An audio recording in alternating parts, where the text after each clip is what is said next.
All right, well, welcome everybody. Thank you for joining us today on this rainy May Friday.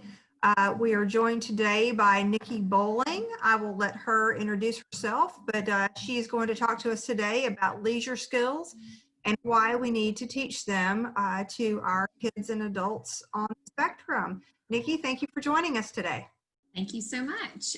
Yes, I'm Niki Bowling, as you said. I have a master's degree in special education. I'm also national board certified in special needs, or exceptional needs specialist, I guess is the technical term there. I have been teaching for 15 years, and I think, I want to say 11 of those have been secondary, while 4 were elementary. So I've kind of seen it all, I guess, but I'm in my niche right now. I'm in my happy place with my big kids. So what we're talking about today is a huge part of all of our lives, as far as, you know, when you're young all the way until you're an adult, but especially for that teenage to adulthood, those kids that have a lot of free time on their hands and kind of need to know what to do with it. So when Jenny and I were talking about what a good topic would be, this is one that she kind of suggested, and I thought that's perfect. So if you guys are ready, we'll just kind of go ahead. So as far as leisure skills go, some people think, well, what in the world, what does that even mean? And a basic definition would be that it's skills, interests, and hobbies that serve the function of relaxing or having fun. So when I think about it, I think if I had free time, if I had some downtime, what would I want to do? And I don't mean like if you could pick your favorite vacation place, where would you go? Not that type of what do you want to do for fun, but like if you had an hour, if you had 1 hour to do whatever you wanted, what would you choose? And if anybody wants to speak up and say that whatever their favorite leisure skill activity or something like that, feel free to. For me, it kind of depends on the moment. Sometimes I want to relax and I might choose to veg out on the couch and watch TV, or I may choose to go for a walk around the block, or sometimes we're in the mood for baking. That's a fun leisure skill. You know, there's like a million things you can choose from. Does anybody want to chime in? I'm with you. Or sitting and listening to music. I enjoy that a lot, and I know my kids do as well. Yes, music is, sometimes music adds to whatever leisure activity. If you're going for a walk, you're listening to music. If I'm ever cooking or baking, I've got music playing. So that kind of goes along with a lot of them also. So what I've done here is I've kind of created us a chart. And in the definition, it says that leisure is pretty much for relaxing or for having fun. So if you're doing relaxing, it's going to be more of a calming activity. And if it's for fun, it's going to boost your energy, might, you know, increase circulation, kind of wake you up. Whereas relaxing is like, okay, I just need to chill, you know. So we've listed lots of things by here for each of those on here. And some of them are just typical things like, I mean, if you want to take a nap, you know. iPad I've got listed on both sides, because there's some things you do on your iPad that could be super relaxing and chill. And then there's some things that could get your mind racing and get you, especially with kids, some of the games they play and some of the videos they watch, they might actually be more stimulatory than relaxing for them. At the bottom, even we added things like spinning. I had a student one time that he would get really frustrated or nervous when I would ask him questions, but then if I would spin him in a swing and then stop him, he could answer anything I asked. It was, I mean, almost impressive. You know, it's like, okay, if you need to find out the actual answer to this question, just give him a good spin and he's going to like bouncing and jumping. I know a lot of our kids on the spectrum, that's a big one. We like to bounce, we like to jump, we like music, we like to dance, anything that's boisterous and that really kinesthetic, you know. So a lot of those fun, energy boosting activities would fall into the leisure category for them. And now some of these things though, our kids do, and I say kids to adults. Y'all know what I mean. I even say my students are my kids and they're 21 years old. But anyways, the things they do, they don't always think of them as leisure. It's just, hey, I'm going to do this activity because I like it. And then sometimes whenever they're given a moment, you know, you might have 5 minutes in the classroom, or you might have 10 minutes at home. It's 10 minutes till we're leaving, find something to do. I'm that way with my kids all the time. You know, hey, you got 30 minutes, find something to do. And then they're like, but what can I do? We'll go do this, but how do I do that? You know, and so that's where this comes in, where we have to actually teach them how to use their leisure time and how to participate in leisure skills. So as we go on here, I've kind of got myself blocked here where I can't see what I'm doing. Whoops. Let me see if I can move my screen. So here I found a quote that I thought was pretty good. Leisure skills don't just give our day-to-day lives more meaning and enjoyment, they also open the door for increased social interaction. So I'm trying to think of times in my life, and especially with my students and my own children, when we've needed something to do. We've needed time fillers. That's kind of how I think of teaching leisure skills to our students and our kids. It's like as time fillers. You know, if you have 5 minutes here or 20 minutes there or an hour here, I mean, think about sitting in a restaurant and you've just ordered your food and now you have 15 or 20 minutes before it's going to get there. What are you going to do? You know, and for some of us, it's taking a device in and letting our kids have time on their device. For some of us, it's coloring the coloring sheets that they provide at the restaurants. For some of us, it's just having conversation or sitting on our phones or playing a game with one another. But the thing is our kiddos that are on the spectrum, they don't just innately know what to do during that 20 minutes of downtime. So we have to model it for them and we have to teach them these specific things to do. So here, I wanted to kind of start on the left. These are the topics, the preferences. So if you have a kiddo that likes to spin, if you have somebody that likes rolling things, I have some that just love colors. They love to sort anything by color or anything that's brightly colored, you know, solid colored things, stuff like that. So on the left, we have our preferences. In the center section, we have what they might do if they're a child age, elementary to, you know, early teenage years. And then you've got your teen to adult years. So how can you use this preference for what they have, teach them a leisure activity or skill that is appropriate for their age, that's going to carry them through all the way to adulthood, where they're still getting to have that, that activity that they want. They're still getting their preference, but they're becoming more age appropriate as they get a little older. So for example, if they love spinning, so swinging or a merry-go-round or something like that, or even if you're at home, I mean, sometimes they literally just stand and spin in circles. Well, as they're teens and adults, maybe you're not going to take them to the playground, to the merry-go-round. You could have a swing installed that's adult-sized at your home, but if you're at the park, most of the time adults are not going on the swings at the park. But you could have a rolling chair. I actually have a student, I told my husband the other day, I got pretty tickled. I was FaceTiming with him.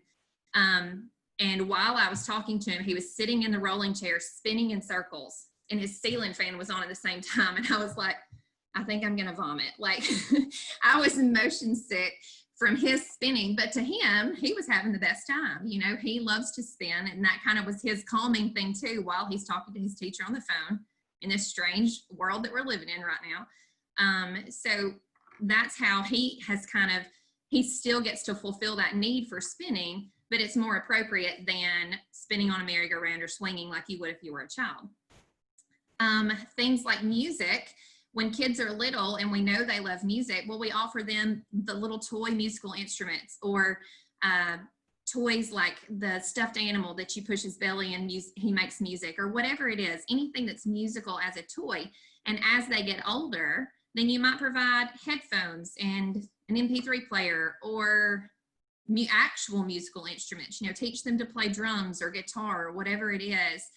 So you're still fulfilling that need and that preference, but they're doing it in a more appropriate, in an age appropriate way. As far as, let's see, what's another one? Videos and technology. This was another one that I thought was kind of fun. And it's one that our kiddos, a lot, like so many of them, want an iPad to watch videos and to see the same thing over and over and over. So what we've started doing with one of my students is he wants to watch videos and he wants to take videos. So now we've had him start taking selfie videos of himself, and then he can go back and replay his videos.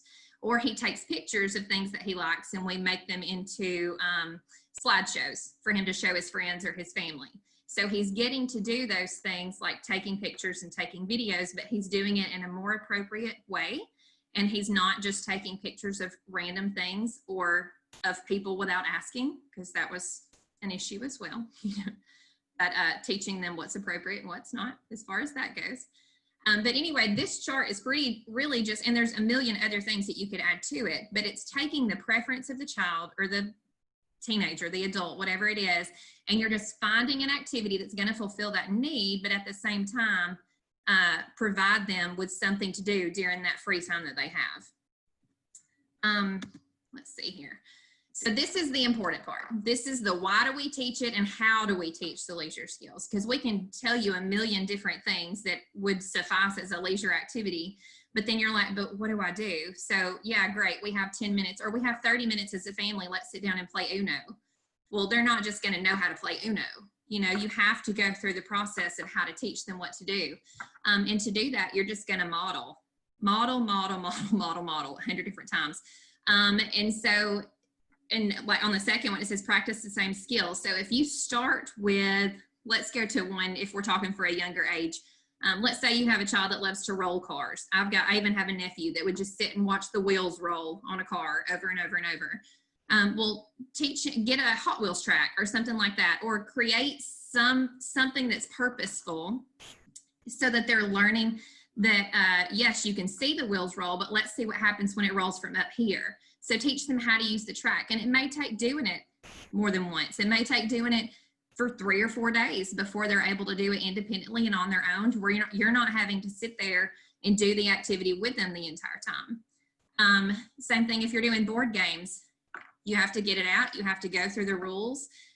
You have to teach every specific little step. You know, and board games to me and card games are one of my favorite things, and I use them in my classroom all the time, because you get to do turn taking, following the rules of the game. Sometimes we win, sometimes we lose. There's just so much that can go into that, that one game. But again, it's one of those things where you can't do it once and expect it to be like, hey, next time we say you have free time, you're just going to want to get the board game and, you know, go to town. So we just have to remember that, number one, we're modeling what we want them to do in a very patient way, in a very slow and skillful and short directions kind of way. We're going to practice that same skill over and over and over. And once they get that, once they understand that, hey, this is a fun activity and I think I can do it and I understand the rules now, then implement something new. Another thing I would suggest, and this is actually what I've made this part of my curriculum while my students have been at home, make leisure time part of your daily schedule. So even if it's just 20 minutes a day, or for younger kids, it could be even shorter, but you say, okay, for this time of day, we are going to pick an activity where it's basically, we have 20 minutes, pick something that you can do, and I can do it with you, whether it's a game, whether it's going for a walk, whether it's listening to music, whatever it is, but make it something that is different than what they usually do. Because a lot of our kiddos, especially on the spectrum, their go-to is either a movie or an iPad or something like that. So if you want to implement something new, then for that specific period of the day, then you're going to have to say, let's do something new, or let's do something together. And then for number 4, begin with leisure activities you know your child will enjoy. If you know for a fact that your child is going to have a meltdown because they lost the Uno game, then maybe not choose a game, maybe not choose an activity that's a win-lose. You know, maybe just choose something different that's more fun. If you know your child gets ornery when they're hot and sweaty, maybe going for a walk is not the best plan for implementing leisure time in your home. You know, choose something that you feel like, hey, with a little guidance, with a little instruction, I really think they would enjoy this in the long run. And start there, and start with something small.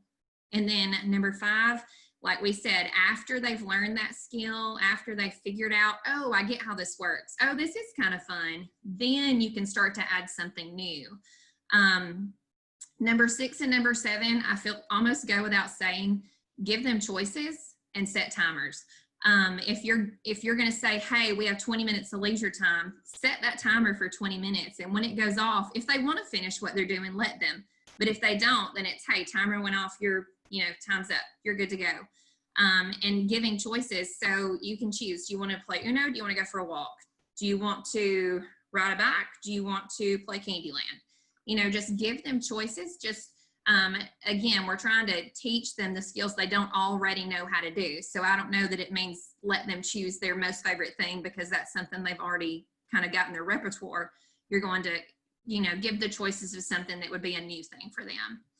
And I think, I mean, that's pretty much it as far as like what I feel like the main ideas are for teaching the leisure skills.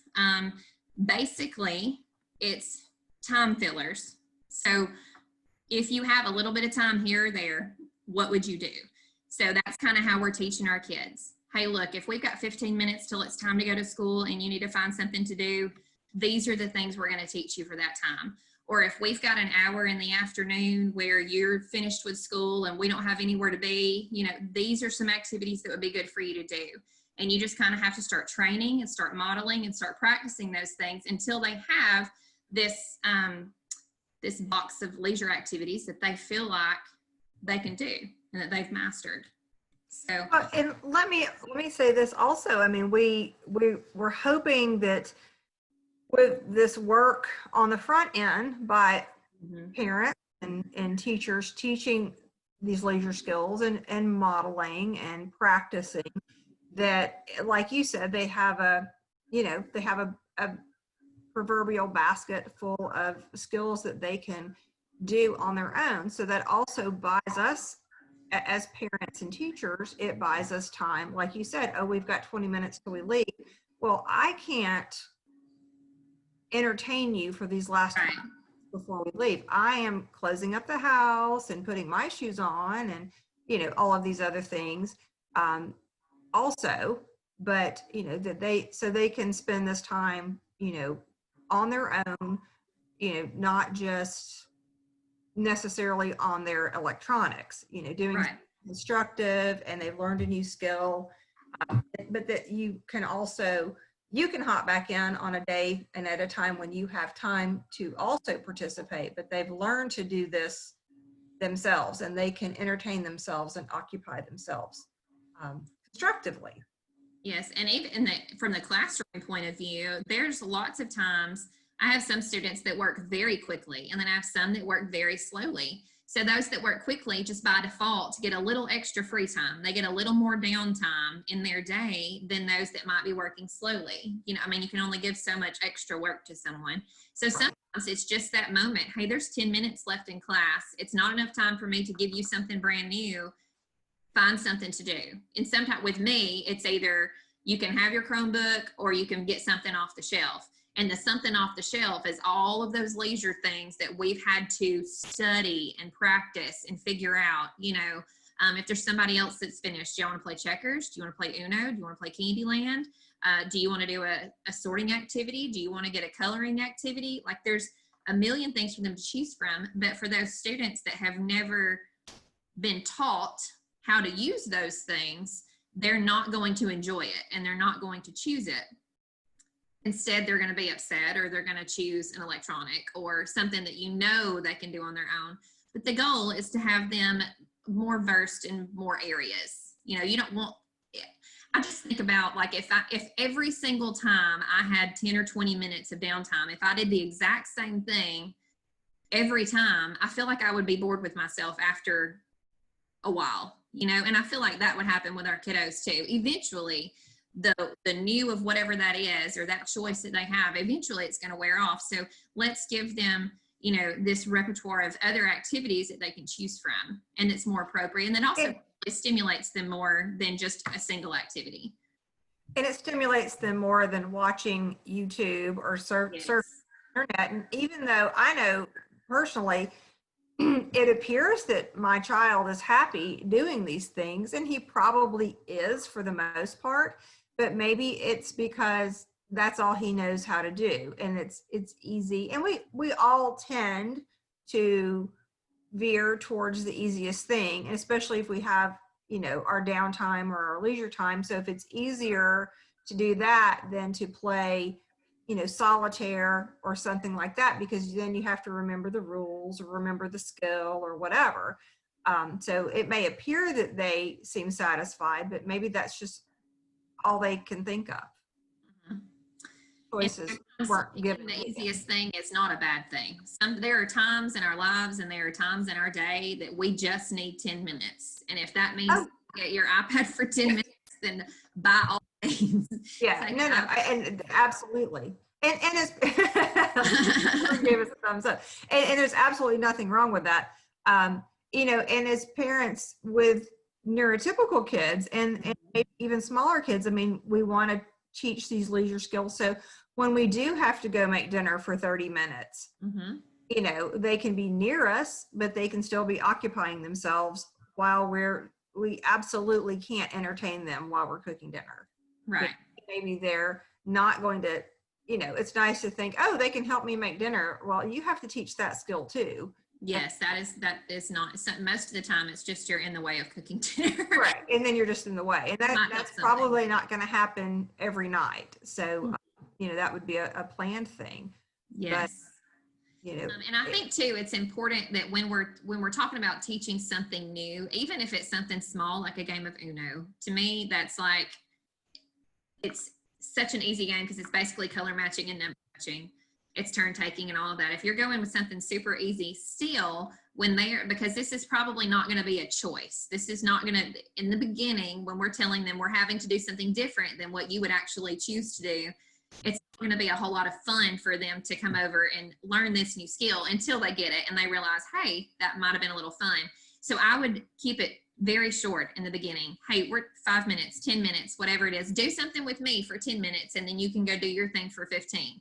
Or do something with me for 5 minutes and you can go do something for 10, whatever it is. I just think it's important to start small, so we're not wearing them out and it becoming more of a battle than it needs to be. It needs Right. to be enjoyment, and the point of this is to have the benefit on the other side of it, that you've put your time in, and maybe it's 10 minutes here, 10 minutes there, not huge blocks of time. That repetition that you and the child will gain from that. Yes. And sometimes just going down the game aisle at Walmart, there are some super cheap but fun and funny games like Pop the Pig or Operation that, there's things like that are not expensive, but they have some sort of noise or they have some sort of funny thing about them that kind of gets the kids tuned in. Even in my school classroom, my son got Pop the Pig for Christmas and I ended up taking it to my class for them to play on game day and they loved it. I haven't even brought it back home. I'm just like, cool. Just because his belly pops and it's like, it's hilarious. And I'm like, well, okay, it's got numbers, it's got colors, it's somewhat educational. More than that, it's leisure activity that they're figuring out to do something that is not watching YouTube, and they're doing it for people. That's the thing in my room. Whenever we have our leisure time and it's scheduled, you have to do something with someone, is what I tell them. That's good. They're playing a game that is requiring some turn taking, requiring some communication and some speech and some language and all of that stuff in it. And that's what those games kind of provide us with, and like I said, the game aisle in Walmart, there's some really cheap ones that are even Jenga. Think about, it's so simple, but it's motor skills, and it's also hilarious when the tower falls down. You can, I don't know. There's just a ton of ways to implement. We just have to remember this is not going to be their idea in the beginning, so we just need to start small and not get our expectations too high. But in the long run, it's like like you said, Jenny, if you put in the work up front and you kind of require it and you teach the skills up front, then a few years down the road, it's just going to be like family game night. What? This is fun, this is better than YouTube. So I don't know if they could ever believe that anything was better than YouTube. I know, right?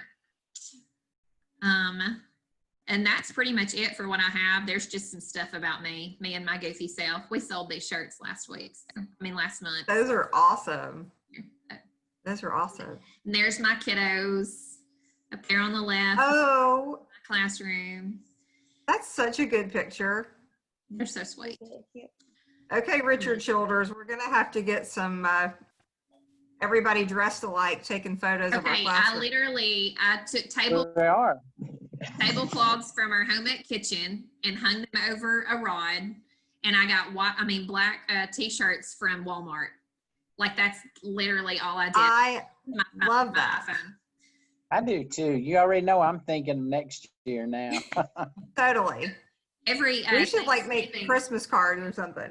Yes, every Thanksgiving we host a big luncheon for like all of the general ed teachers and the service providers, the administration, the parents get to come. It's usually about 70 people. So we cook and we always do a slideshow. So everybody wears their shirts and I take a ton of pictures and we just have a slideshow with some good music. It just makes everybody's heart happy. That is neat. I love that. Does anybody have any questions for Niki?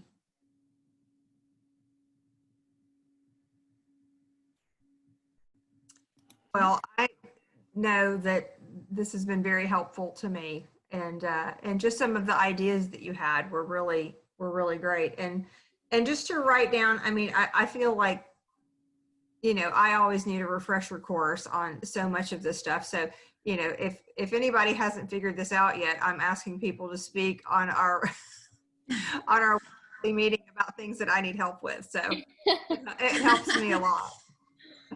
You're not the only one, you know, if you're needing help, there's probably a million other people also. So. Yeah, I find this so helpful just with, you know, typical voice too. I'm like, Yes. it's just so Yes. important.